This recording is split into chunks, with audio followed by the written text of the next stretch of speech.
the thing is that I think that a lot of the people that are interested in crypto, the thing that made them interested in crypto is that they're excited about technology. They are futurists in the sense that they think about what technology can go. And around the time that they became interested in crypto, like AI was just not a field that seemed to be going anywhere. But had AI been at the space where it is right now, a lot of people that went into crypto probably would have gone into AI. So the kind of personalities that are in crypto, I think most of them would probably think that AI is a more interesting field at this point. I think, though, that sort of shaming of crypto people that pays attention to AI, that it's too much of a trope or a meme, is preventing some people from actually paying genuine interest to it. And I think that's just a massive mistake. I think AI is probably the thing that all your macro theses, all your asset theses, all your investment theses are subordinate to what happens in the domain of AI.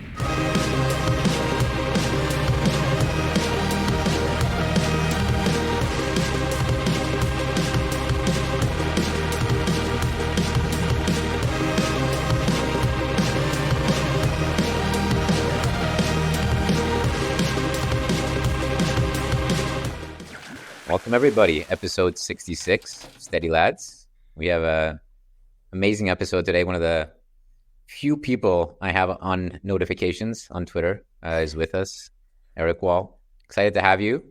Thank you very much, Georgie. I'm a longtime fan, advocate, co-fighter of Richard Hart. Not as much as you, but I've been in the rings with him. Maybe we can remind people who Eric has battled with in the past and who Eric is. We have this tweet, I think you sent out recently to Iggy Azalea. So you started 2017, pretty OG. So, I mean, I'll just go quickly. So you had your Sergey Ivacheglo, first crush, let's call it. And then Do Kwon, that was probably a passionate romance, just a quick fling, you're the one he called a poor, right? I don't talk to poor people or something. No, he called me a blogger. He said that... Oh, you're the blogger. Okay, somebody else that was poor. I can't remember. Maybe it was Algod that he called poor. And then eventually they ended up betting against each other. It was $2 million or something that they bet. Yeah. And okay, he was the poor one. And Richard Hart, this has been very ongoing feud with the master of Prada and Louis Vuitton.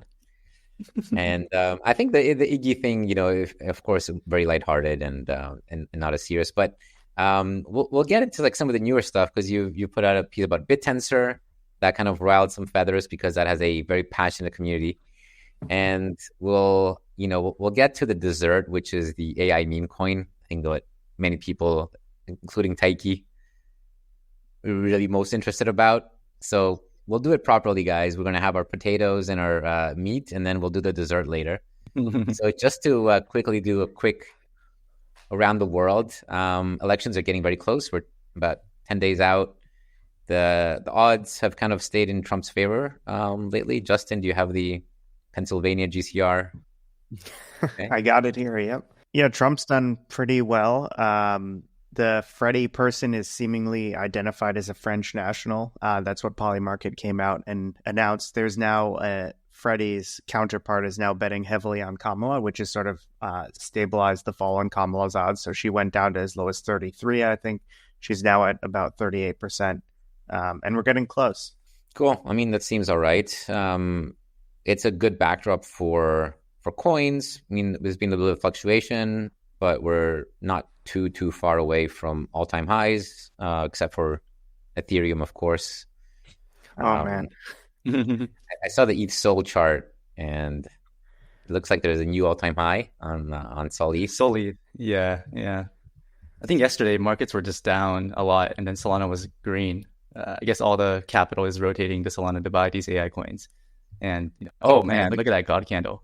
Yeah, I think people are trying to get into the new meta, which we'll get into. And, potentially, there's some announcements coming. We'll see if there's some Solana-related news that is being foretold by this graph. Bitcoin's not doing too badly. I think it's been an interesting week. I mean, Eric, you're deep in Bitcoin land and you're a longtime Bitcoiner. I'm kind of curious to get your take on some of the things we've seen recently. So there's been a paper by the ECB put out, and there's also been one by the Fed. And this is kind of unthinkable a few years ago. And they just ignore this stuff. It was too small. It feels like they're starting to draw some battle lines, or at least prepare. And maybe we'll start with this Bitcoin one. This was put up on Twitter, got a lot of people riled up. Maybe let's start with this Fed one. So the Minneapolis Fed kind of joined in. What do you think about this argument? Basically, the Fed is saying that if the government wants to keep running deficits, which they have been doing endlessly, and everyone's worried, they're saying that we have to be careful with things like Bitcoin because it can potentially stop our amazing plan of running endless deficits because people will have a way to opt out. It sort of reminds me, do you remember this? I think it was a Chinese broadcast where the Chinese, someone from the Chinese government said that if Bitcoin becomes successful, everyone will literally die.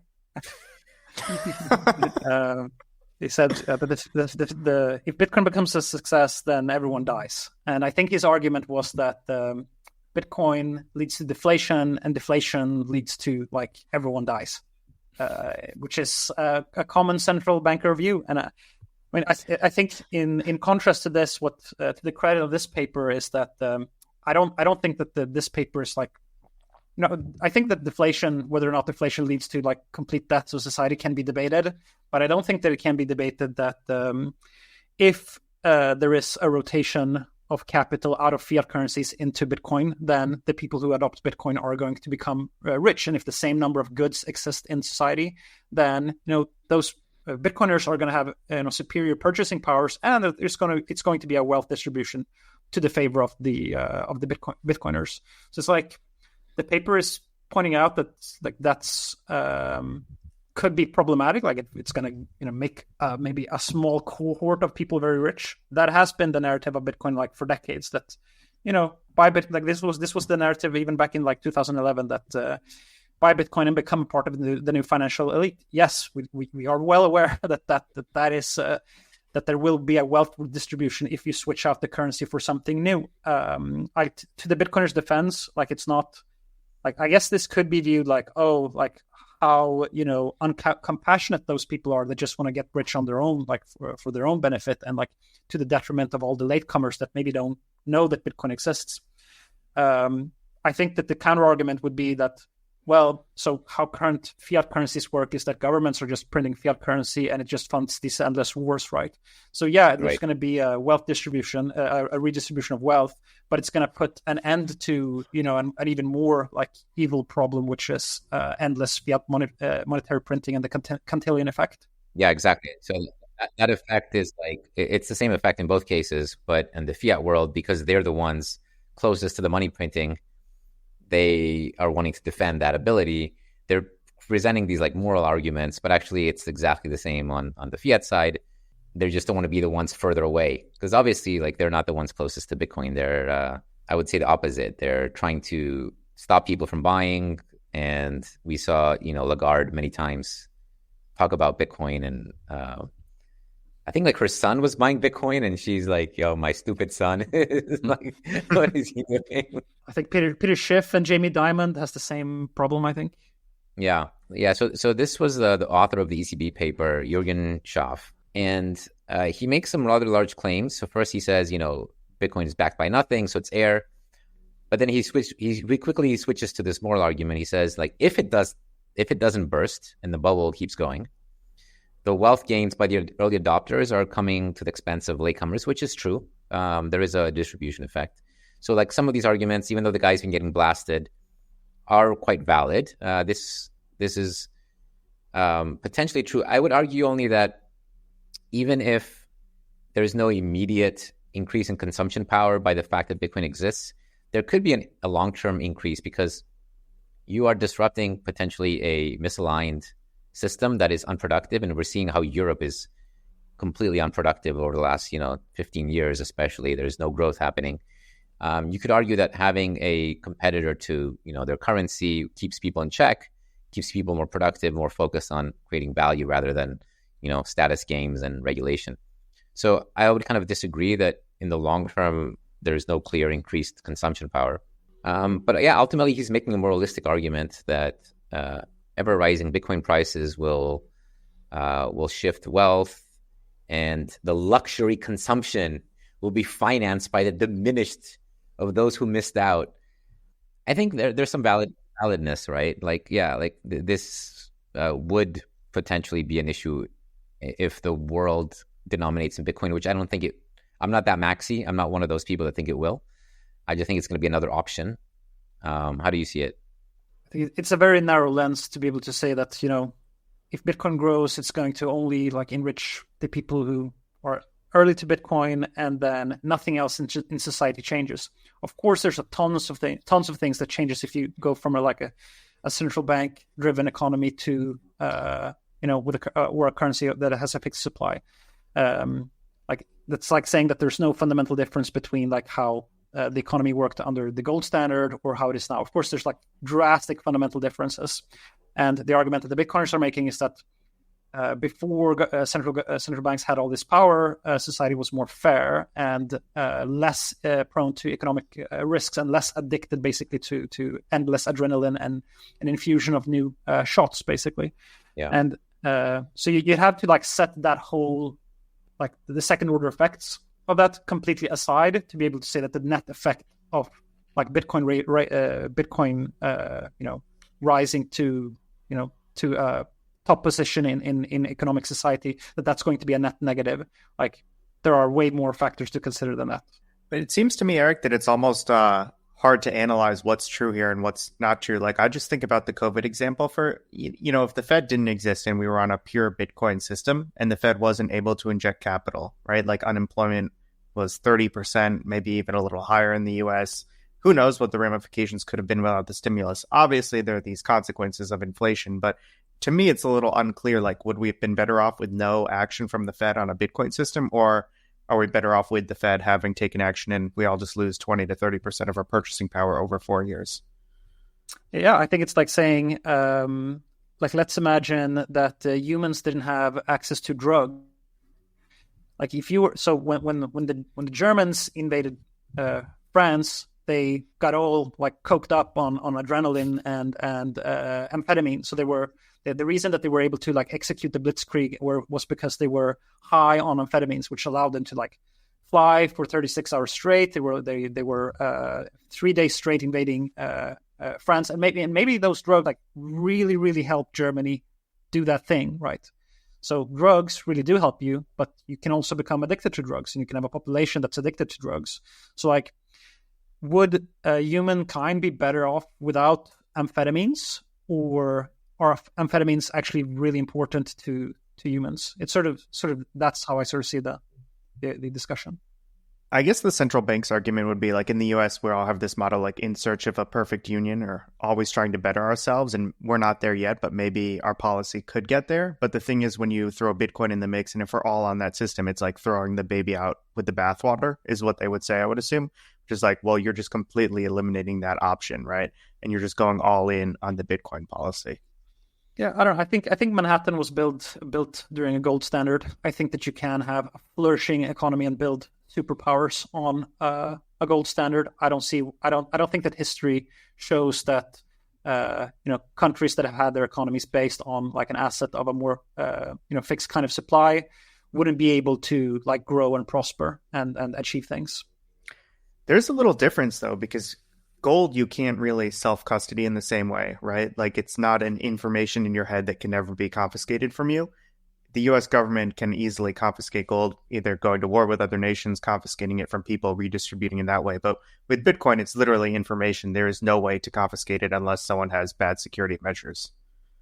They've been getting all the Silk Road, Bitcoin, this other stuff. I don't think they seem to have a hard time, given how frequently they seem to dump on us.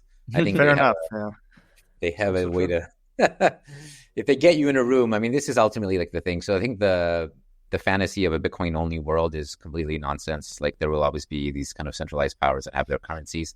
I think Bitcoin is a great counter example and a way for people to opt out and kind of opt for a way to keep the system in check, keep it from being corrupt. And right now it's very corrupt. Obviously, we're not at the end stages, but I think we're getting close. We saw Paul Tudor go on CNBC. He was obviously, like last cycle, one of the people with Drunken Miller that brought macro into Bitcoin and created it as a macro asset. And we see him here. He's raising alarms about the deficit, which we all know is getting worse and worse. And he's talking about the bond market. He's saying the bond market may force the government's hand. Basically, what that means is nobody wants to buy bonds because they don't believe that inflation is going to come down. They don't want to like lock up for like even like 3-4% when they think that the real yield is going to be negative.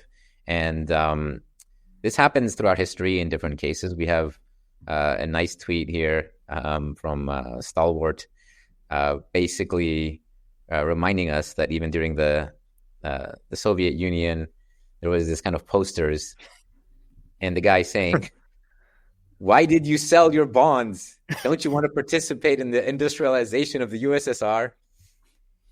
There's a moment at which the government needs to coerce people to hold their bonds, whether it's companies kind of being forced to hold a certain percentage of their treasuries or just citizens being manipulated to hold bonds. Somebody has to finance these deficits, and things like Bitcoin and gold. I mean, gold has been doing tremendously well. The kind of year the gold has had is insane. This must be the largest increase in I don't know, forever. Like the last couple of years, it's just up only. We're at all-time highs in gold. The chart looks absurd. Clearly, like central banks are buying a lot of gold because I call gold it's the Bitcoin for central banks. It's like their game, and they're trying to keep like a stable base, and they use this. Retail doesn't use gold; they use Bitcoin, hopefully. But we are in a world where I think the relevance of these things will continue to increase, and I think we'll see more papers from the ECB, talking about why they need to increase taxes. And I heard one today in Denmark. They're trying to do unrealized capital gains, which is the same thing that we've heard Kamala talk about. So we'll see where that goes. But guys, let's move on to the main topics of the day. I saw a tweet just before we started by Kaido saying, we can bring it up here. Our previous guest, Murad, has been flipped. There's a flipping going on. The blank chair is now hire for Terminal of Truths, which is, of course, the AI that has created GOAT. Are you surprised, Taiki? I'm not necessarily surprised. With True Terminal, we kind of had this AI KOL, and effectively, Murad started this meme coin super cycle thesis, and everything pumped. And then a few weeks later, we had True Terminal pop up, gaining 10,000 followers every single day. And effectively, True Terminal is disrupting Murad, right? Because True Terminal doesn't need to sleep. It doesn't have to eat. It can just tweet things out 24/7 if it wants to. So how can a human compete? And it kind of creates this prisoner's dilemma where if you're a human KOL, you can't really compete with an AI KOL. So the only hedge is to just buy these AI coins and chill it. So I think that's kind of what's happening too. People are starting to imagine, like, what does it actually mean? Eric talked earlier about some Chinese people saying, if Bitcoin is successful, we're all going to die. There's also this famous, quote by Eliezer, I think, that says, if AI succeeds, we're all going to die. And now we have all these AI safety people, like these AI doomers saying that, oh my God, like we can't give True Terminal so much money. We can't give it resources to grow. This is bad. But that kind of narrative is very reflexive because it brings more attention to the account, more attention to the token. Coin goes up, very reflexive. And I have no idea where this thing goes, by the way. But it's like the first thing that's really stimulated my mind in the last couple of years. So I'm like just fully embracing it. That's the thing that I've seen. I've been seeing people from all kinds of parts of crypto Twitter, the entire range. Like you have even, the left curvers, the right curvers. You have the mid curvers.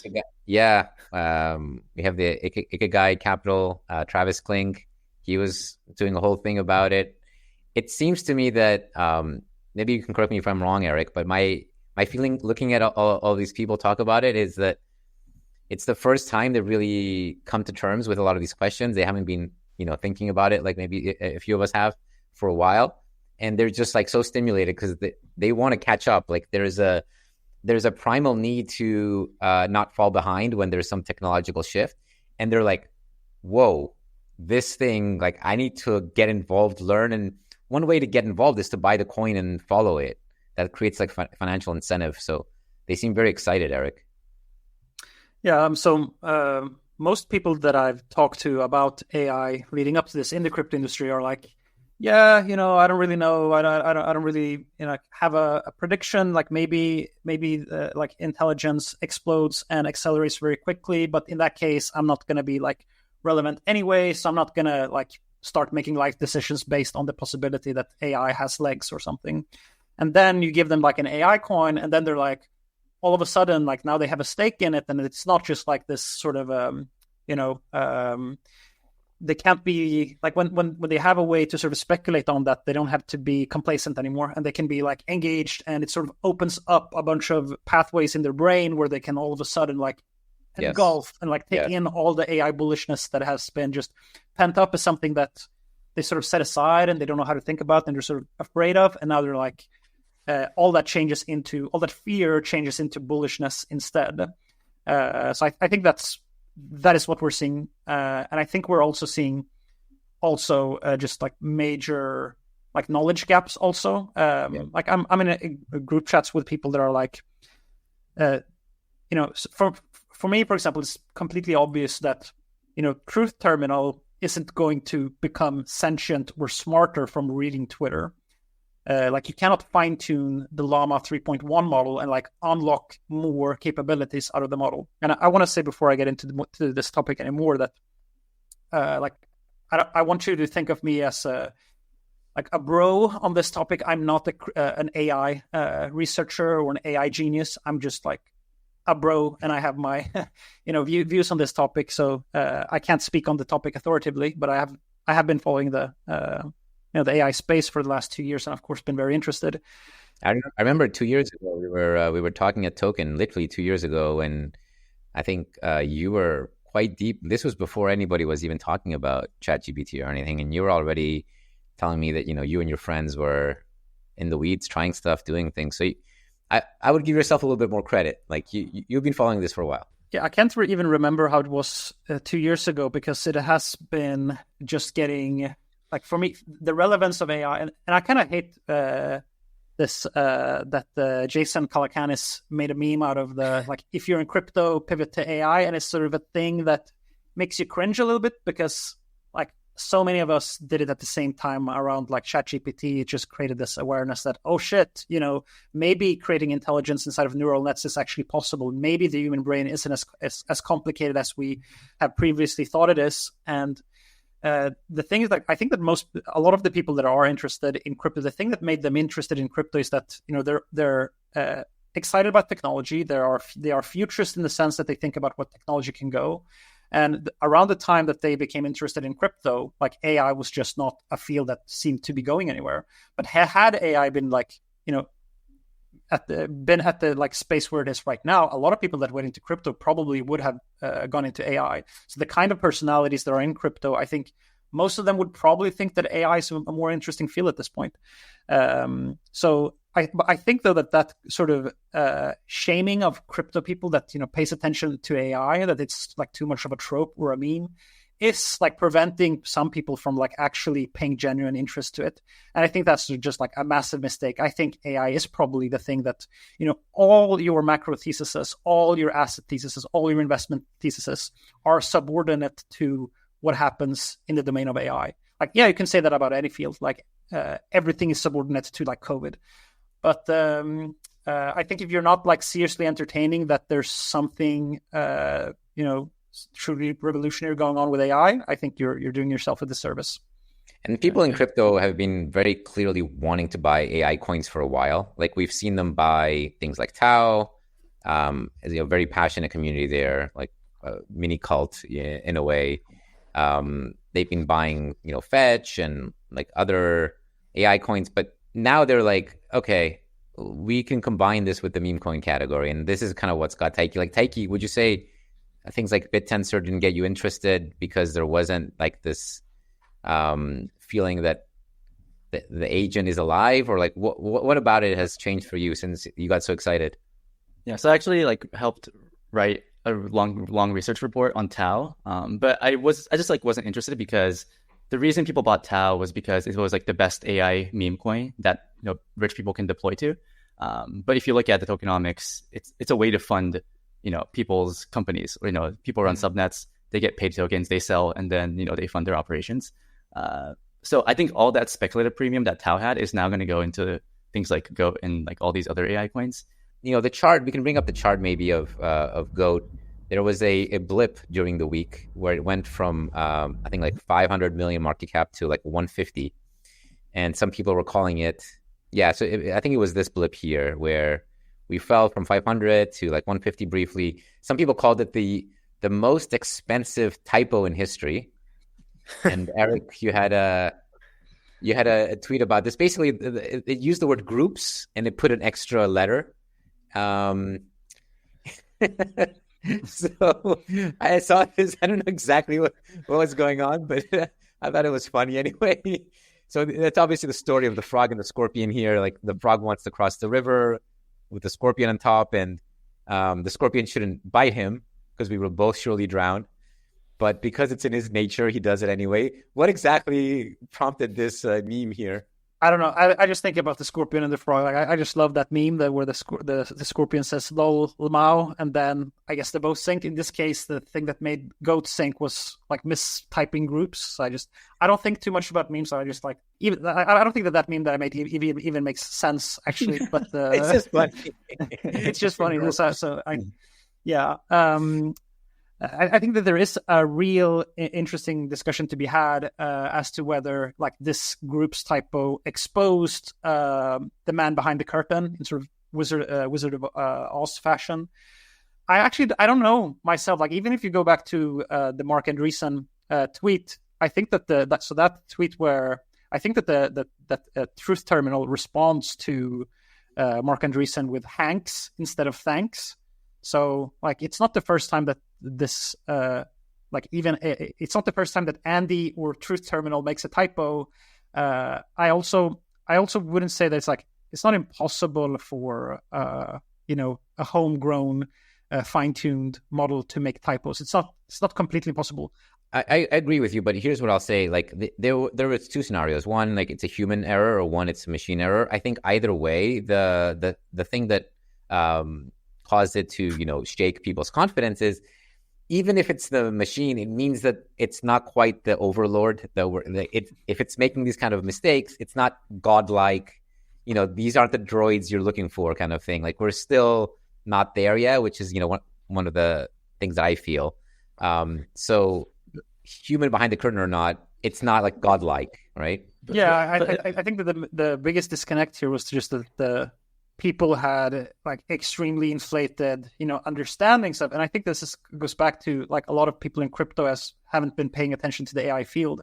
So some people were like legitimately thinking that, oh, this model is like becoming more intelligent and it's getting like it's accelerating, and like the intelligence explosion is happening right now in Truth Terminal, even though like anyone that knows anything about has any basic AI knowledge knows that these models are going to improve in steps after like the large training runs that the large AI labs do. Let's get a left curve in a mid curve opinion. So let's go with Taiki for the left curve, and then we'll get Tristan.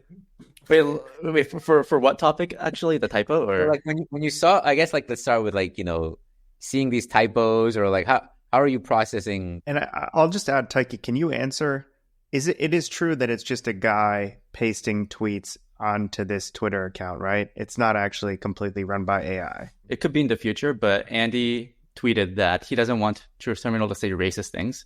So, right now, Truth Terminal isn't like, automatically tweeting. And there is a person in the middle. Seems like a little bit of a cop-out, to be honest. But terms of service of Twitter are very different than 4chan, which is what it's trained on. Yeah, but anyways, it's like the idea of like, okay, what does a typo mean? There's like this funny meme where it's like, I don't fear the AI that passes the Turing test.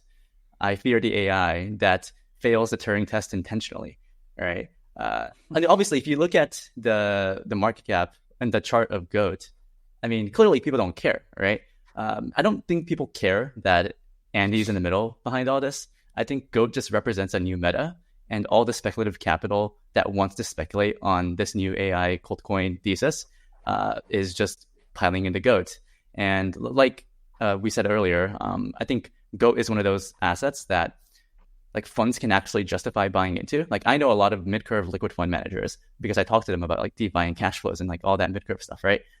And they would never touch Pepe, they would never touch WIF, but now they're in the group chat saying, oh, like I bought Goat, I bought this coin, I bought that coin. So there's all this idle mid-curve capital that's now deploying to this really illiquid sector.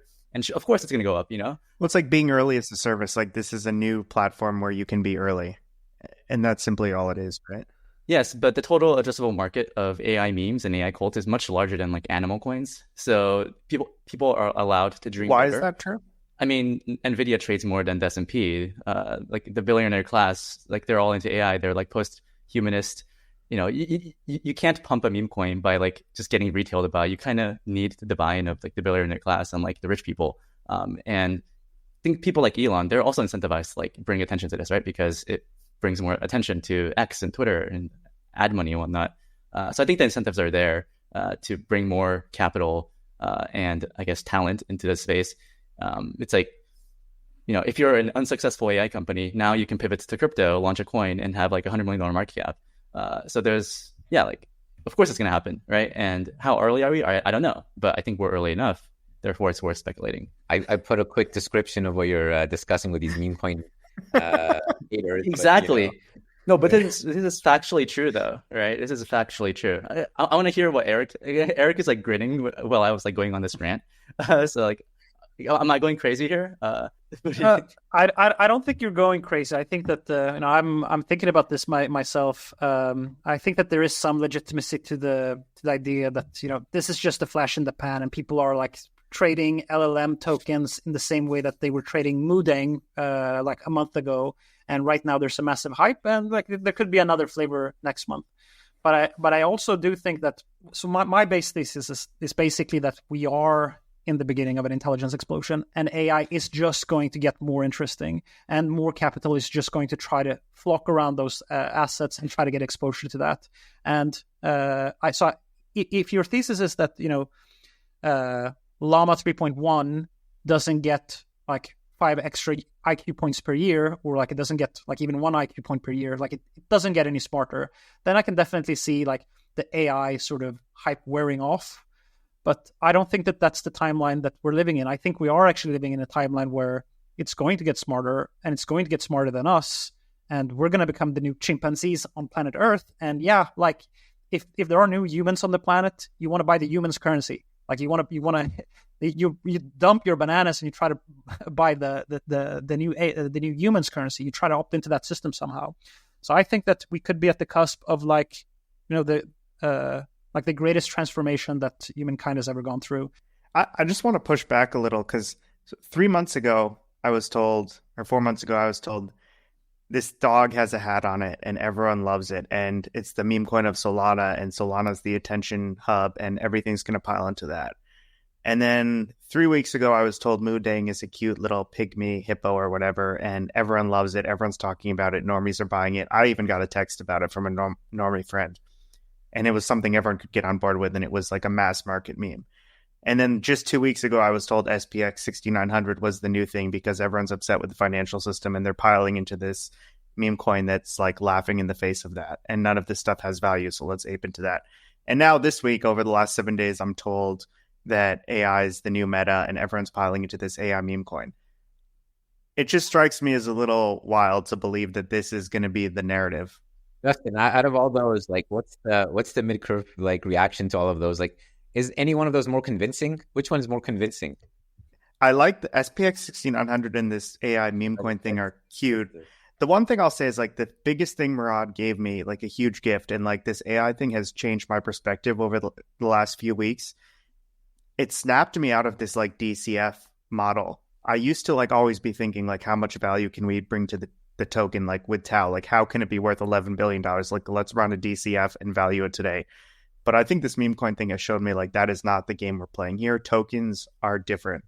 They are not, and you can't value them traditionally. That's not what we're doing here. Yeah, and the token is the selling point. And I guess to answer your question, Justin, it's like, I mean, from my perspective, right? I'm like a DeFi analyst kind of guy, right? I'm like a DeFi advocate. Mm-hmm. Like I was never interested in Dog Whip Hat. I was never interested in Mudang, never interested in Pepe. But this one, it really did. What about SPX 6900 though? I mean, I did not. I wasn't interested in that either. It pumped, right? So I guess that brings interest, but I never really truly believed in this stuff. I think what you should, like, one data point to, I guess, go back against your argument is that this is actually getting more attention from the outside of the crypto world.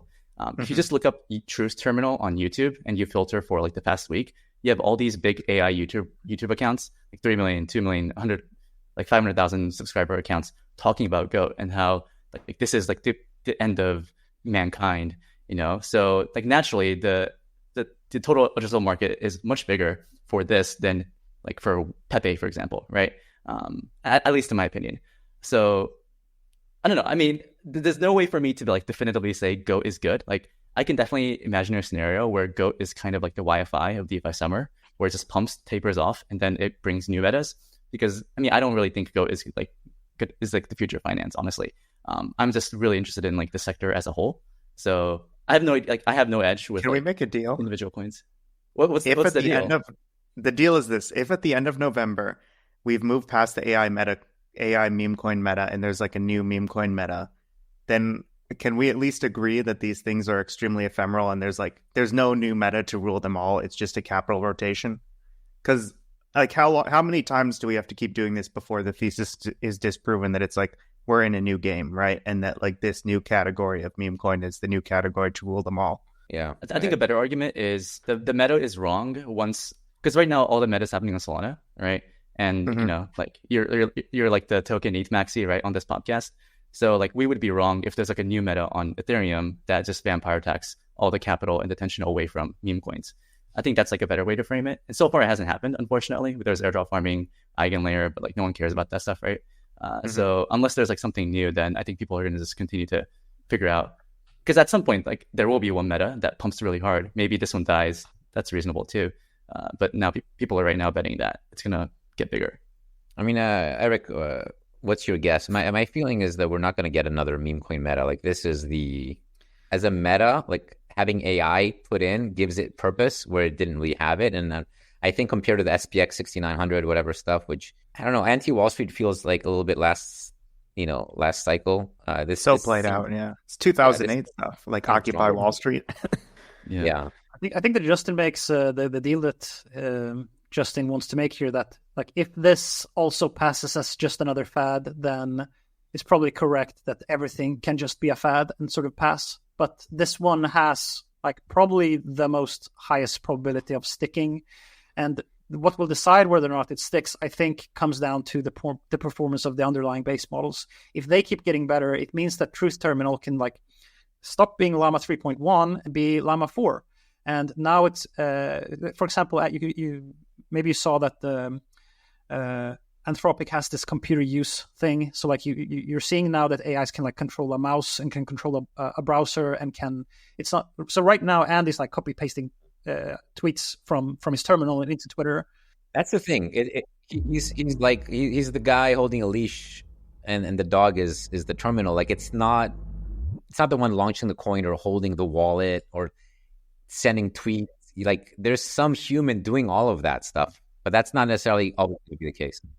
Yeah. So in a sense, that's why I think like Tau and Goat are like similar in a way that Goat, like Tau, BitTensor cannot do decentralized AI. They have these humans that are basically just suckling out the reward tokens in these networks, and they're basically doing bullshit tasks or funding various AI companies, but they're not actually training a real decentralized intelligence yet.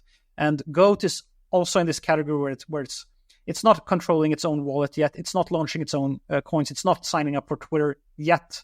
But like I think actually Goat is much closer to be able to do those things than BitTensor is able to actually become a decentralized like inference machine. So I think that because it's not that far away to actually have a fully autonomous agent that is like roaming the interwebs. So everyone's saying now about Goat, like what you see in these YouTube videos are people incorrectly stating that Goat is this AI let loose in the internet that's like controlling wallets and bribing humans to do things. But the gap between Goat like LARPing as that and actually being that, there's not a massive technological hurdle to get there. And if you also get like the next training run coming out of like GPT-5 or Gemini or Anthropic, if those models show like a deeper reasoning capabilities, like counter to what like Jan LeCun would say is possible, but what most other AI researchers actually think is possible, including Jeffrey Hinton, who just won the Nobel Prize in physics. If like the Ilya Sutskever's of the world, if their scaling theses for AI are correct, then you're going to be able to get AI agents that are completely capable of doing what everyone thinks that GOAT is doing at the moment.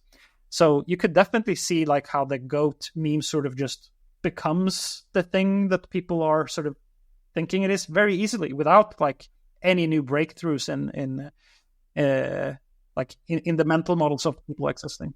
Yeah, but it's not necessarily going to be truth terminal, because at this point, there's 100 competitors. Some of them have much more money.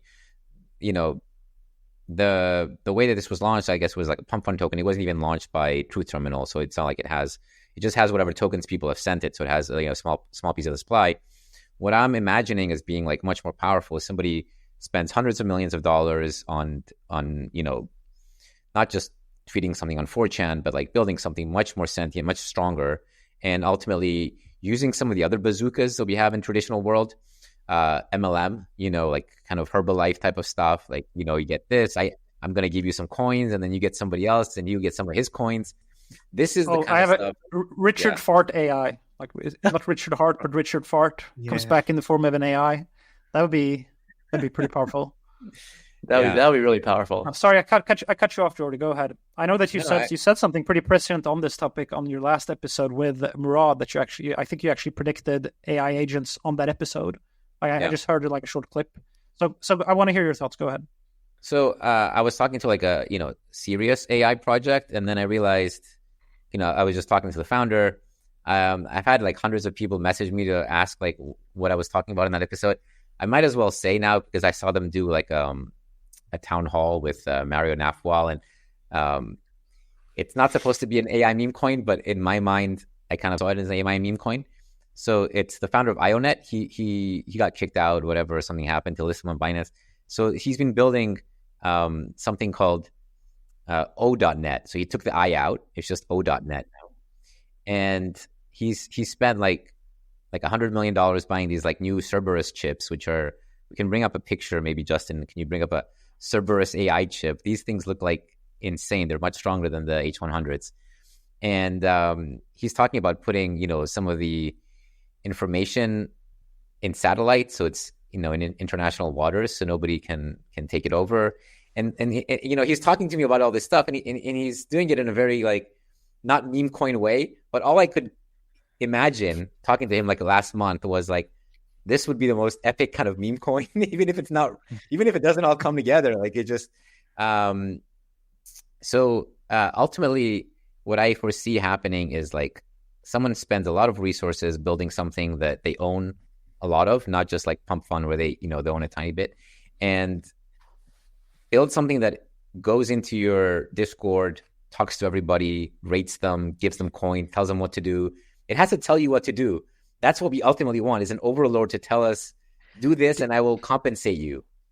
Do you guys think we're now like we've gone so far towards the AI meta with what you're describing, Jordy, that it no longer becomes a meme coin? Like the whole thing with WIF, right, was like, oh, like forget about all this value accrual, like all this future value that the project founders are going to deliver, or the AI is going to deliver. Like it's just a cute dog with a hat on.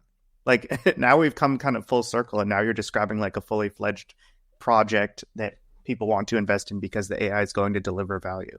Yeah, no, because this is what Murad was saying, right? It's like all these tech tokens are worthless. We need to study Bitcoin, and what made Bitcoin go up is because there's like a cult around Bitcoin. So we need to create new cults. So what Eric was saying earlier, it's like the highest probability scenario of like something going crazy is probably in the AI space. And I'm not saying that GOAT is gonna like pump super hard, right? I mean it has so far. I'm not saying GOAT is the end game, but I just think that this is like a new meta that's probably going to stick around, and it's probably going to be where a lot of the opportunities are for the next, let's say, 6 months. Let's talk about the betas, because whenever there's a market leader, there's always like people trying to do the silver to the gold. And the one that I saw the most, when I tweeted, was Genon, which seems to be a bit of like a religion around AI rather than like a specific terminal.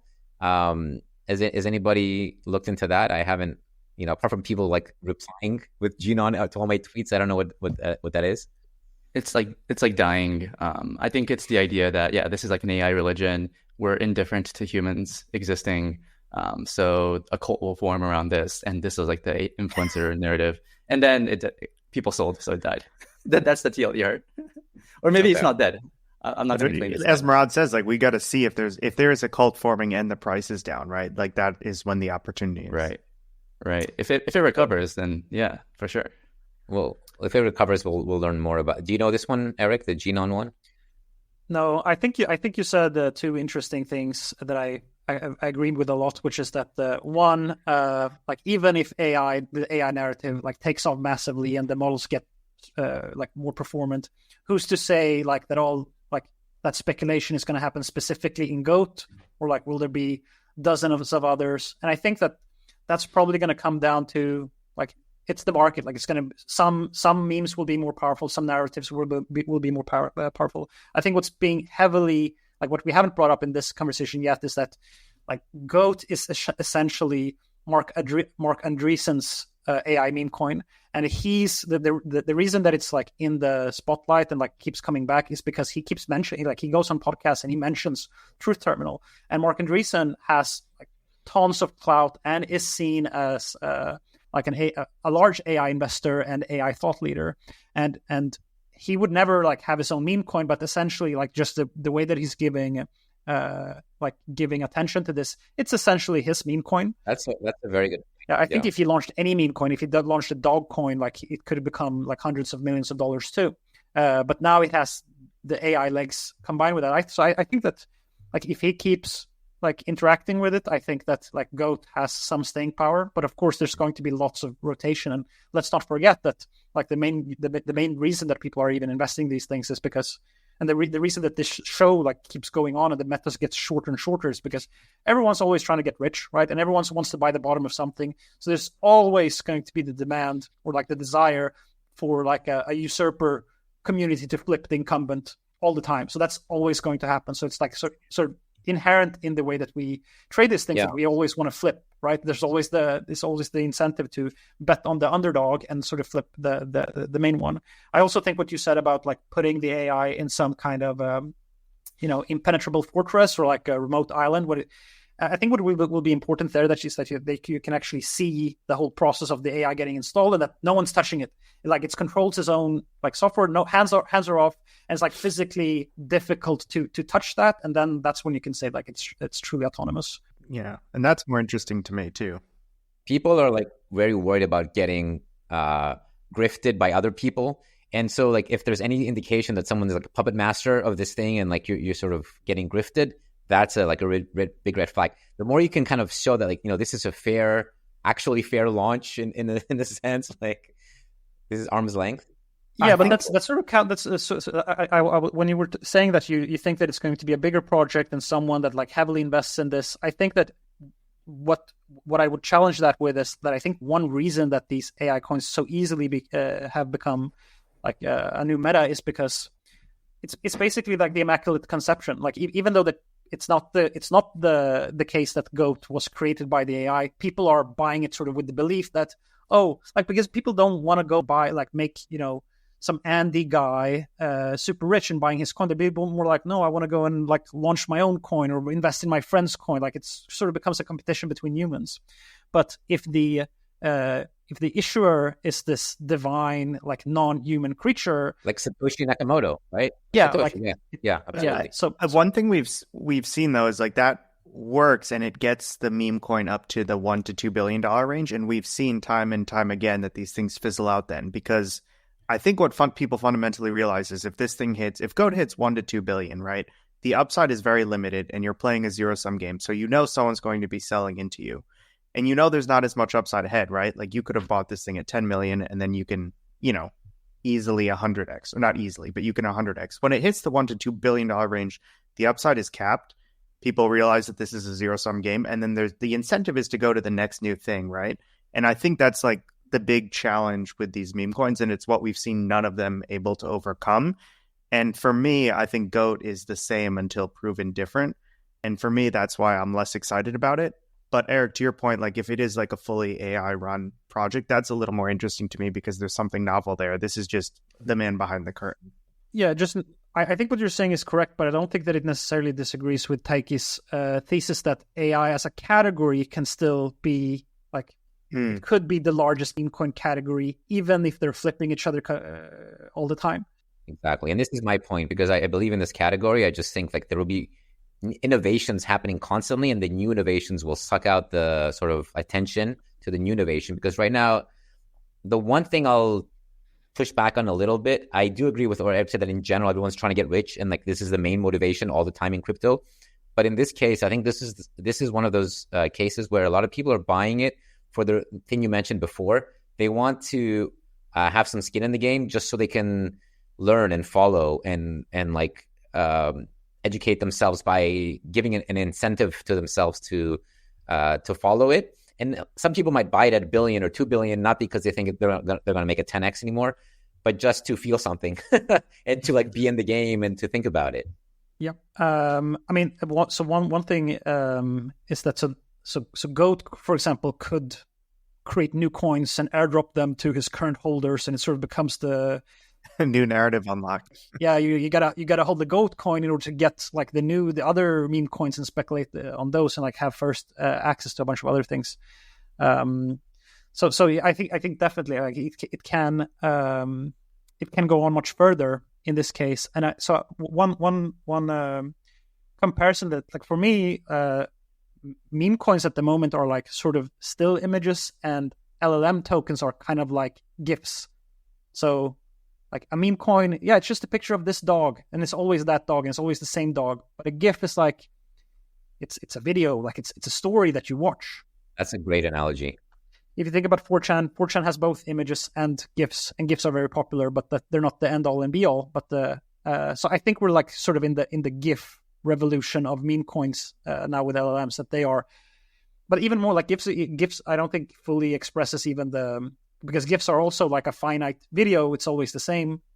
This is larger than that because it keeps on going forever and the story keeps evolving. I don't think that the story is going to get much more interesting with Truth Terminal unless there's a new foundational model that gets released, and then Andy sort of connects, the previous fine-tuning and the previous history and the previous logs to whatever new model comes out. Then like the game keeps getting more exciting. But I think what's going to happen probably now, if no new like breakthroughs in AI happens, then Truth Terminal is going to start to sound like very repetitive and very boring, unless it's actually like Andy that is typing, which it might be, and then like he can keep make it more interesting. I think you're right. And even if we do get the next generation of LLMs coming and they are powerful, I don't necessarily think that Andy's going to be the guy who has the resources to make the best version, because like I said, there's a lot of people already realizing, okay, this is a meta. I can make something huge here, and they're spending resources and time into building better ones. And there's different directions, right? Like we can go. There's the is it called Roko's Basilisk? This is kind of something that Shkreli was obsessed with. Shoggoth, I guess, is kind of like the coin for this meta. And there's different Shoggoths, and they're fighting. It's like Nero all over again. God damn it! Like this is part 2 of who's going to be the real Shoggoth. And as I understand it, the premise is, in the future, once there's a sentient AI, it'll be angry with the people who didn't support it. This is like this theory. And so potentially, like by buying the Shoggoth coin, you're showing your allegiance ahead of time to the future AI overlord. Just to is that kind of how you interpret it, Eric? I'm glad you brought that up, Jordy. I think that aspect, like the Roko's Basilisk aspect to this, is like a massively powerful mimetic like theme to this, that you sort of have to buy the meme coin. You have to be bullish on the meme coin, because if you're not believing in the religion that becomes God. So like you kind of have to believing it's like Pascal's wager. Like, why not believe in the God? Like it's Pascal's wager. Like it's game theoretically, this up your alley. Like it's game theoretically not to your advantage not to like believe in a God, because what if there is a God and then you stand there and you're like, oh, I was wrong. But if you die, you just die. So like if there is a chance that AI becomes sentient and rules all the world, maybe you should support and backing one of them, so that at least when like it becomes sentient, maybe it will like consider you its friend and not its enemy. I just have to point out real quick, 2 episodes ago, we were saying religion is down only. So you got to buy into SPX 6900 because this is going to be people's new religion, new cult, new sense of community.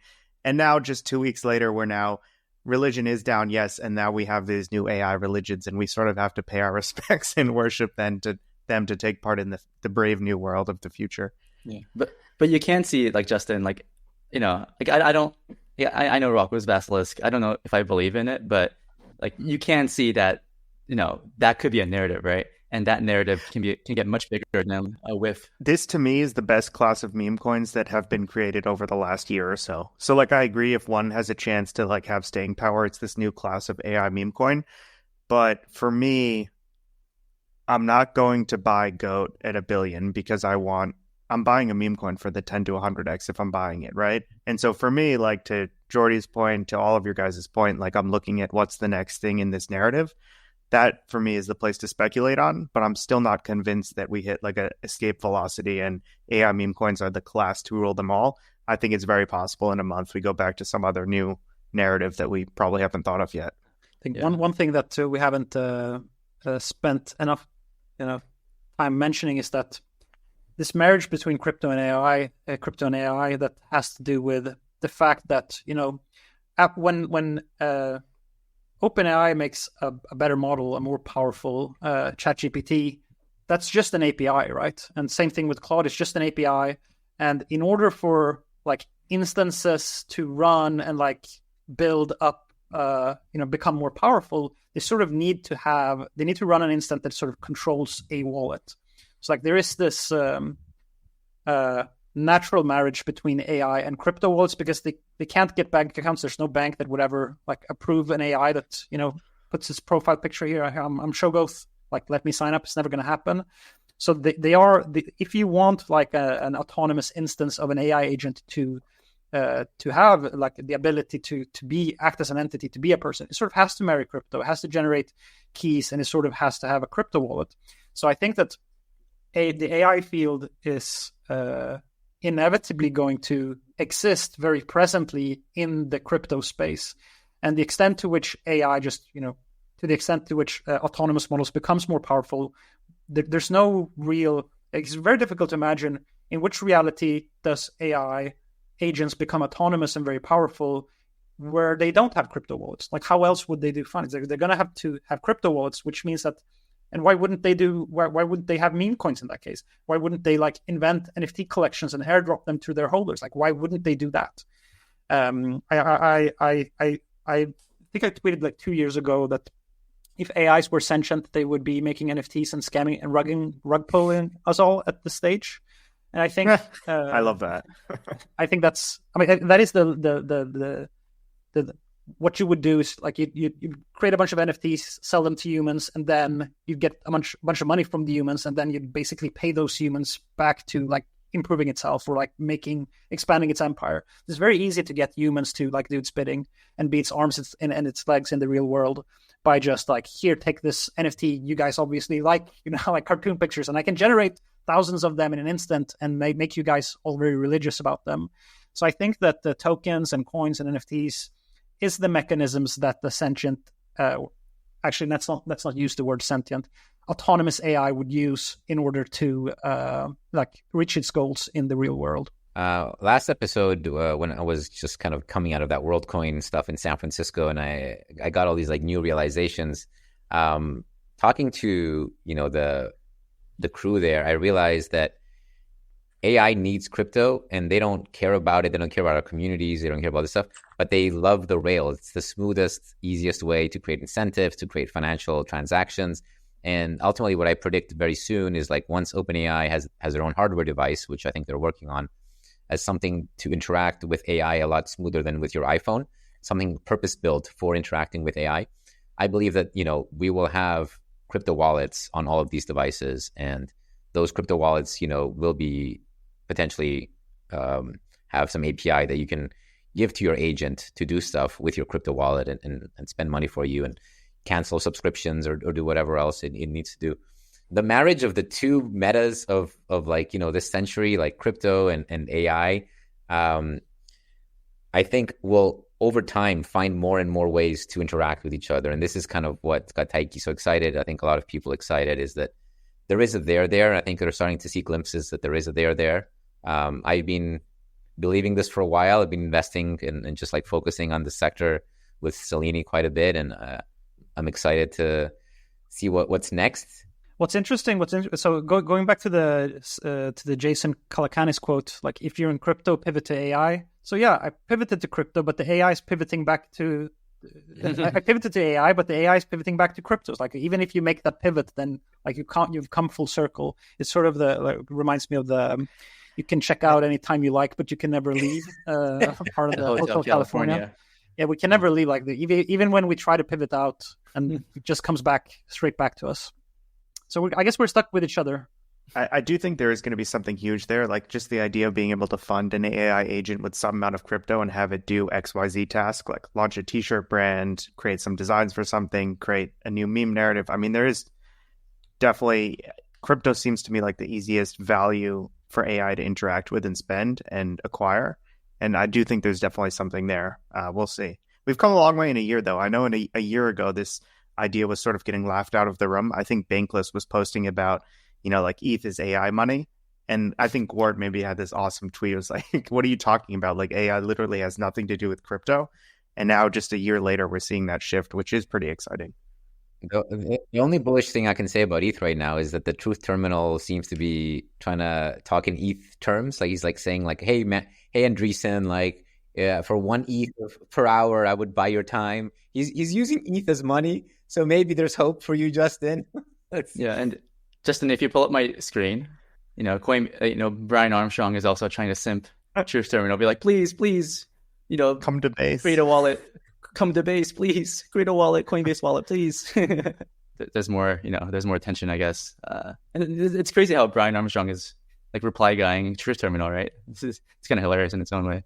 This is the job of his CEO is to just like Justin Sun, whenever there's some Swiss bank failing, he's like, oh, I'll come in. Let me respond to the Bloomberg article and say that I'll buy Credit Suisse.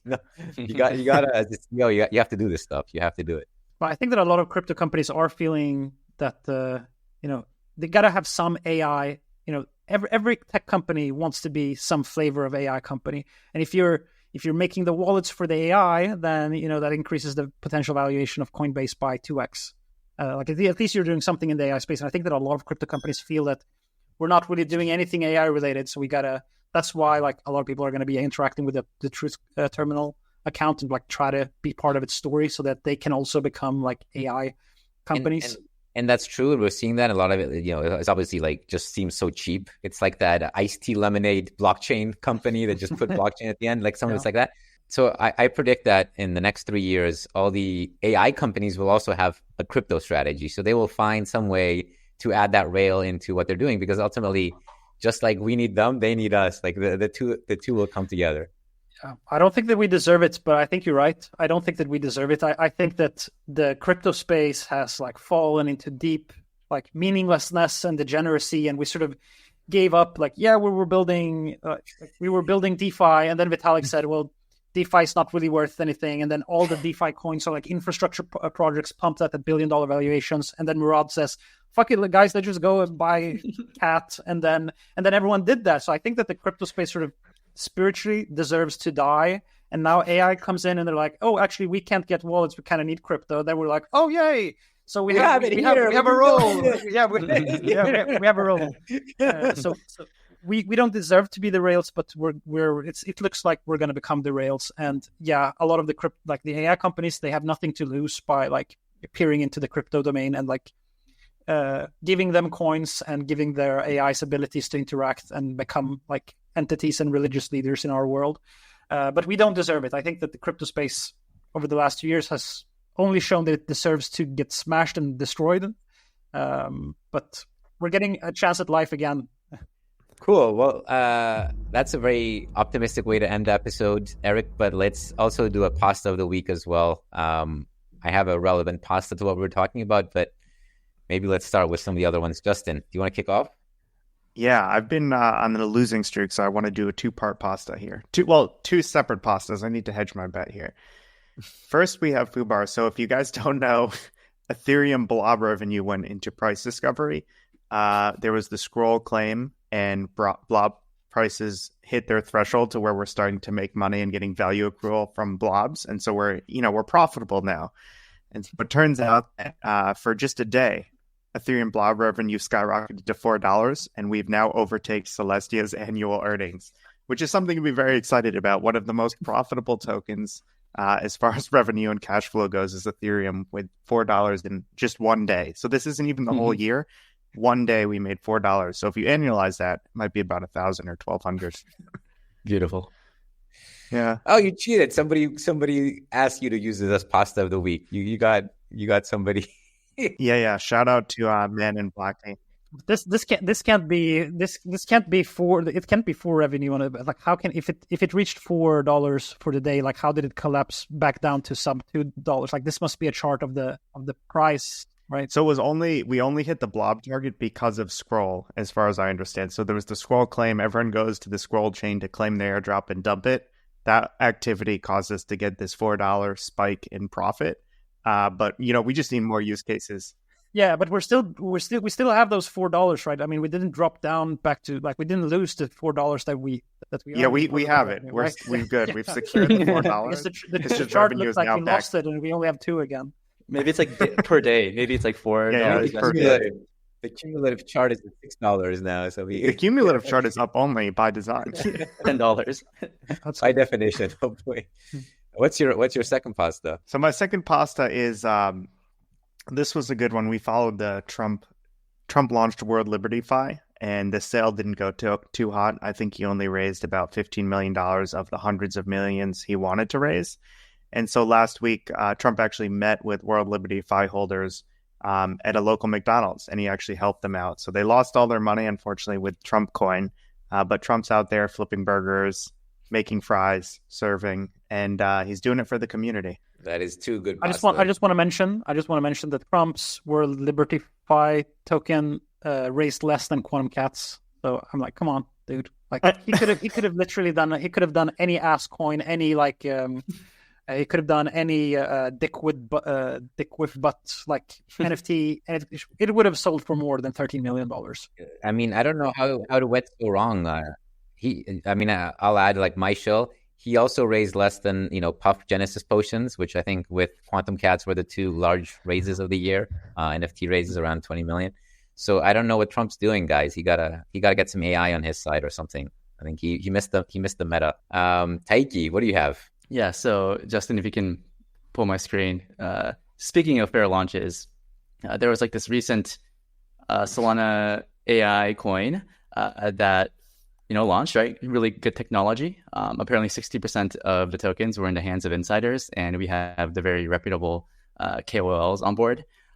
And obviously it went to zero, right? It dumped completely to zero.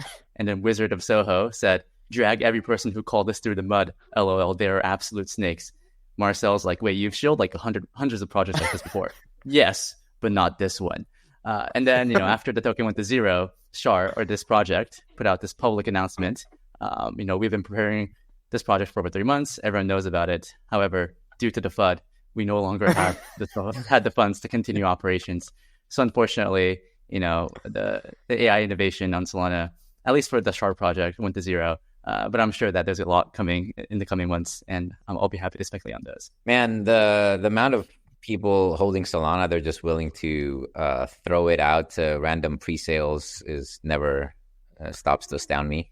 We have a Hey, Eric, what's your cat's name? Just asking for a friend here. I'm not saying the cat's name. He's going to become a meme coin one day when he's older, but for now, the name not going to really reel up publicly. Secret. Okay, for a ball. Eric, what do you have? You have pasta for us? I think this is at least accurate for where we are at this stage. but I think that Tyke is onto something. Like it could become more than this, but this is basically Is this Charles Hoskinson?